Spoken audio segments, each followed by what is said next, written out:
Good morning everyone, আসসালামু আলাইকুম। সবাই কেমন আছেন? আশা করি ভালো আছেন। আমরাও আলহামদুলিল্লাহ ভালো আছি। তো চলে আসলাম নতুন আরও একটি ভিডিও নিয়ে।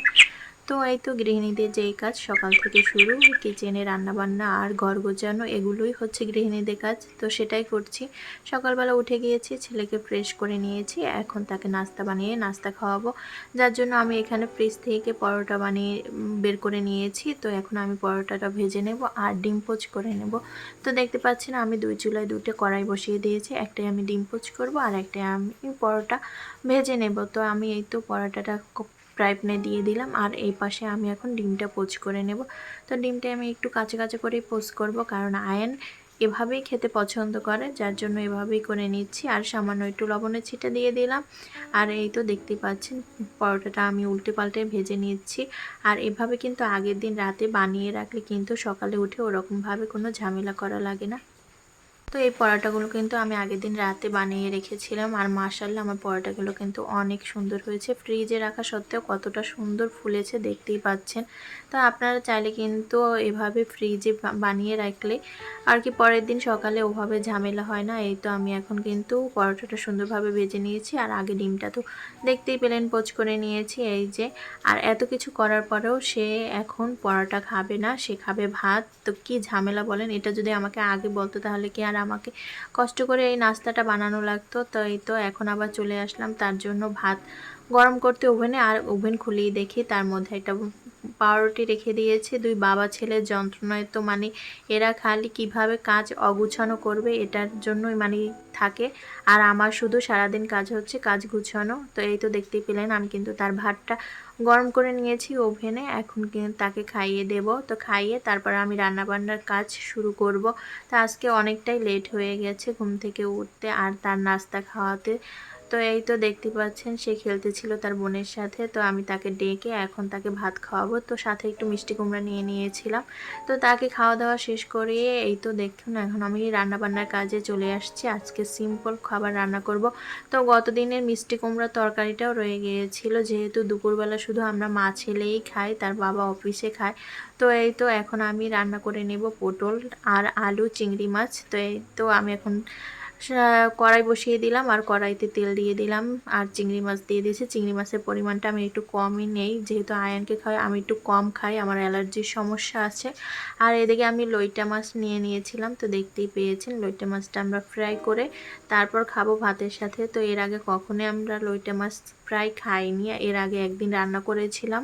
তো ফার্স্ট টাইম আনা হয়েছিল, যার জন্য ওরকমভাবে কীরকম লাগবে বলতে পারছি না। তো এই তো কড়াইতে আমি পেঁয়াজ দিয়ে দিয়েছি, তারপরও কাঁচামরিচ, এখন মরিচের গুঁড়ো দিয়ে দিলাম আর সামান্য পরিমাণে হলুদ আর লবণ স্বাদ অনুযায়ী দিয়ে ভালোভাবে আমি মশলাটা কষিয়ে নেব। তো তিন যাবত কিন্তু আমি এভাবে কাটা মশলাই তরকারি রান্না করতে আছি, আর তরকারিটা কিন্তু স্বাদ হয়, যার জন্য এভাবেই রান্না করছি। আপনারাও ট্রাই করে দেখতে পারেন, অনেক সময় সিম্পল রান্নাগুলোও কিন্তু ভালো লাগে। তো আমার মশলাটা কষানো হয়ে গেছে, এখন আমি সবজিগুলো এখানে অ্যাড করব। তো পটলের মধ্যে এখানে আলু দেওয়ার মূলত কারণ হয়েছে আয়ান, যারা আমার বিগত দিনের ভিডিও দেখেছেন অবশ্যই জানেন যে আমার বাসায় আলু রান্না করা লাগে শুধু আয়নের জন্য। তো মশলাটার সাথে আমি ভালোভাবে সবজিগুলো মিক্স করে নিয়েছি, দেখতেই পাচ্ছেন। এখন ঢাকনা দিয়ে একটু কষিয়ে নেব। আর প্রতিটা সবজিরই কিন্তু আলাদা একটা স্মেল থাকে, অবশ্যই সবজি কিন্তু কষিয়ে রান্না করলে সেই আলাদা এক্সট্রা যে স্মেলটা থাকে সেটা থাকে না, কারণ প্রত্যেকটা সবজিরই নিজস্ব একটা গন্ধ থাকে। তো আমি সুন্দরভাবে সবজিগুলো কিন্তু কষিয়ে নিয়েছি, তারপর এখন ঝোলের পানি দিয়ে দিয়েছি যতটুকু পরিমাণে আর কি সিদ্ধ হওয়ার জন্য লাগে। আজকে একটু তরকারিটা ঝোলঝোলিয়ে রাখবো, যেহেতু এখানে শুধু মাছটা আমরা ফ্রাই করব। তো যার জন্য এই তো নিয়ে নিয়েছি মাছটা। আর মাছটা আমি আগেই মশলা মাখিয়ে রেখেছিলাম, এখানে হলুদ মরিচ তারপর ধনে জিরা আর ছিল মাংসের মশলা, যেটা আমরা গরুর মাংসে দিই সেই মশলা দিয়ে একটু মশলা মাখিয়ে রেখেছিলাম লবণ দিয়ে। তার এখানে আমি ব্যাটার বানিয়ে নিয়েছি, এখানে ভেষন ছিল আর ভেষনের সাথে আমি একটু কর্নফ্লাওয়ার ইউজ করেছি যাতে এটা মুচমুচে হয়। তো এই তো কড়াই বসিয়ে দিয়েছি, কড়াইতে তেল দিয়ে আমি একে একে করে মাছগুলো ছেড়ে দিচ্ছি, দেখতেই পাচ্ছেন সুন্দর করে আলতো হাতে এগুলো আমি মেখে তারপর বসিয়ে দিচ্ছি। নিয়েছি, কারণ লইটা মাছ এটা কিন্তু খুব নরম মাছ, আর যেহেতু আমি এর আগে কখনোই এটা ফ্রাই করিনি যার জন্য একটু ভয় লাগছিল। তো তেলটা আমি ঘুরিয়ে ফিরিয়ে এই তো দিচ্ছি, আর এই তো পাশের চুলায় কিন্তু আমি তরকারিটা বসিয়ে দিয়েছি। তরকারিটা আমি একটু নেড়েচেড়ে আবার ঢাকনা লাগিয়ে দিব, কারণ দেখছিলাম যে সেদ্ধ হয়েছে কিনা, কিন্তু পুরোপুরি সেদ্ধ হয়নি। আবার ঢাকনা লাগিয়ে আমি সেদ্ধ বসিয়ে দিয়েছি। আর এদিকে এই তো লইটা মাছগুলো আমি একটু উল্টে দিচ্ছি আলতো হাতে করে, কারণ আমার খুব ভয় লাগছিল যে ভেঙে যায় না কি হয়। আর তো আলতো আলতো হাতে আমি সুন্দর করে এই তো লইটা মাছগুলো কিন্তু উল্টে নিয়েছিলাম। আর মাশাআল্লাহ কিন্তু খেতে ভালো হয়েছিল আর মুচমুচে হয়েছিল, যেহেতু এখানে কর্নফ্লাওয়ার ইউজ করা হয়েছে। তো কর্নফ্লাওয়ার আপনাদের বাসায় না থাকলে আপনারা কিন্তু চাইলে এখানে চালের গুঁড়োটাও ইউজ করতে পারেন। আমার বাসায় চালের গুঁড়ো ছিল না, যার জন্য আমি কর্নফ্লাওয়ার দিয়ে এখানে ভালোভাবে ভেজে নিচ্ছি মুচমুচে করে। তো ভাতের সাথে কিন্তু গরম ভাতের সাথে মাছ ভাজা কিন্তু দারুণ একটা ব্যাপার। তো এই তো সুন্দরভাবে আমি নেড়ে চেড়ে ভেজে নিয়েছি, আর দেখতেই পাচ্ছেন কতটা মুচমুচে হয়েছে, লুক দেখেই বোঝা যাচ্ছে। তো এখন আমি এই তো টিস্যু নিয়ে নিয়েছি, টিস্যুর উপরে এটা তুলে নেব, যেহেতু এক্সট্রা একটা তেল থাকে যেটা অবজার্ভ করে নেবে টিস্যুটা। আমি সবসময় এভাবেই ভাজা জিনিস তুলে নেই। তো পরের ব্যাচে আমি এগুলো ভেজে নিয়েছিলাম, আর এদিকে আমার তরকারিটা হয়ে গিয়েছে। এখন ধনেপাতা দিয়ে দেব, ধনেপাতা দিয়ে আমি একটু নেড়ে চেড়ে তারপর তরকারিটা নামিয়ে নেব, কারণ ধনেপাতা দেওয়ার পরে বেশিক্ষণ জাল করলে এটার যে স্মেলটা থাকে সেটা কিন্তু নষ্ট হয়ে যায়। তো এই তো একটু নেড়ে চেড়ে ভালোভাবে তারপর তরকারিটা আমি নামিয়ে নিয়েছি। আর এদিকে কিন্তু আমার মাছ ভাজাগুলোও সুন্দরভাবে হয়ে গেছে, দেখতেই পাচ্ছেন।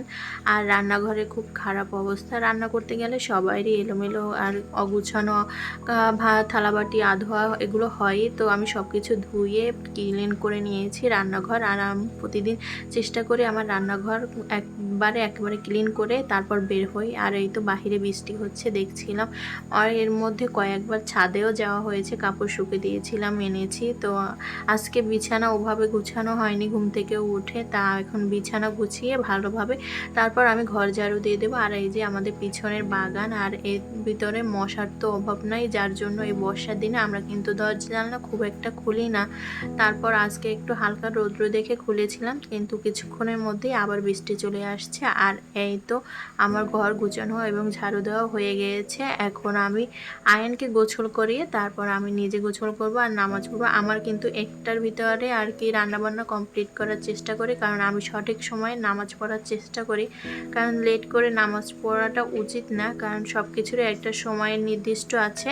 তো এই তো আয়নকে গোসল করিয়ে তারপর এখন দিয়েছি, সে এখন বোনের বাসায় গিয়ে খেলা করবে, আর আমি গোসল করে নামাজ পড়ে খাবার খেয়ে নিচ্ছি, কারণ আয়ানকে খাবার খাওয়াতে অনেকটা সময় লাগে। আর যেহেতু আমি সকালবেলা খাবার খাই না, যার জন্য দুপুরে আমি ওকে খাবার খাওয়ানোর আগেই খাওয়ার চেষ্টা করি। তো এই তো দেখতেই পাচ্ছেন আমি আমার খাবারটা নিয়ে নিয়েছি, আর এখানে নিয়েছি এই যে লইটা মাছ ফ্রাই, লেবু নিয়েছি, একটা বোম্বাই মরিচ, আর আগের দিনের যেহেতু তরকারি ছিল মিষ্টি কুমড়া আর তো সেটাও নিয়ে নিয়েছি, আর পটল চিংড়ি মাছ। তো ফার্স্টে আমি লইটা মাছ ফ্রাই দিয়ে এখন খাবো।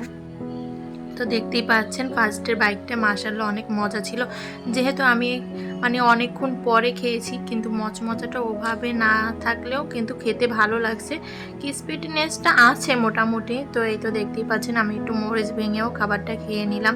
তো আমার খাওয়া দাওয়া শেষ, এখন আমি আমার ছেলেকে খাবার খাইয়ে নেব। তো আজকে তরকারিটা একটু ঝাল বেশি হয়েছিল, যার জন্য আমি আয়নের তরকারিটা একটু ধুয়ে তারপর নিয়েছি, তা না হলেও খেতেই যাবে না।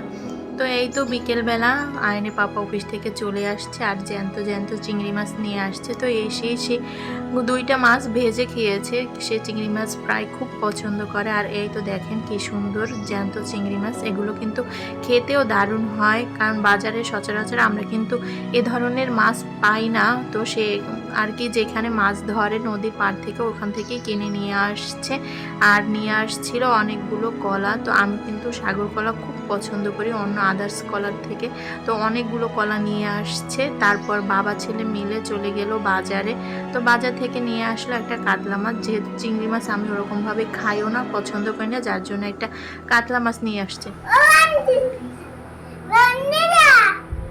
বলো, বাজার করছে কে আজকে? তাই আয়ন শোনা একটা বড় মাছ কিনে আনছে না আবু? মাশাআল্লাহ অনেক বড়। ধরো। আজকে ভিডিওটি এই অবধি, সবাই ভালো থাকবেন, সুস্থ থাকবেন, আল্লাহ হাফেজ।